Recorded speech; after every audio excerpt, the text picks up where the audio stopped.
अमरोमदा थौरम अदुदा सरुक याखिबा एमपीसीसी की प्रेसिडेंट एन लोकेन हाई बीजेपी न कागदब से तरातरुक की ममिंग पियु दिल्लीदगी लाक्पा लुचिंग खैदुना थादरदी काबा याई अदुबो बोट पीगदौरिबा मियोइसिंग अदुदी मणिपुरदगिने लमदम मसिदा लैरिबा बीजेपी की शासन असिना मियामगी करी तौख्रे हाइबसी मियामना खंगलबने कांग्रेस का थेंगनद्रबसु बीजेपी दी मसा मथंता तुजख्रगने इंटेंडिंग कैंडिडेट मियामगी मियोइसिंग खोमजिंदुना पॉलिटिकल कॉन्फ्रेंस तौरगा बीजेपी की मी याम सादुना लैरि हाइखे सरकार बारी वाला कोई जुमाए रे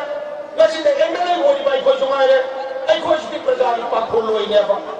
अगला डेमोक्रेसी में पोस्ट की आई कोई प्रजा ने मपू होरी का तुम ले याद थे आई कोई भी पंख खुदी मांगे है ना कम ना कभी अभी ना नसीब मणिपुर ले इबा बीजेपी के साथ और अगला सेंटर ले इबा दिल्ली की दा ले इबा बीजेपी का पार्ट साथ और असी ना भारत के मुसुक मणिपुर की करी तो ग्रुप के हाइप दी नसीब मणिपुर की प्रजा पूर्ण मांगे है ना कम ना ले इबा बनी अगला भारतीय जनता पार्टी अर्पण गोल सिटी हटक लाकर वो 2022 दा पार्ट को तो इलेक्शन सिलेगा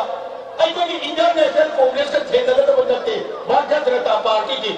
मसाला अदुम कांग्रेस का थेंदर जो अदुम टूगर का पार्टी में बा आई कोई इसीएस का है मेरे इटा बसमा लसीदा तिलबी नि पास होने प्रजान को पिपी रबा इसीएस साम द साम हाईवे याद का जो साम द 99% दी इसे न कार का आलोचना अदुम मयाम पुल मने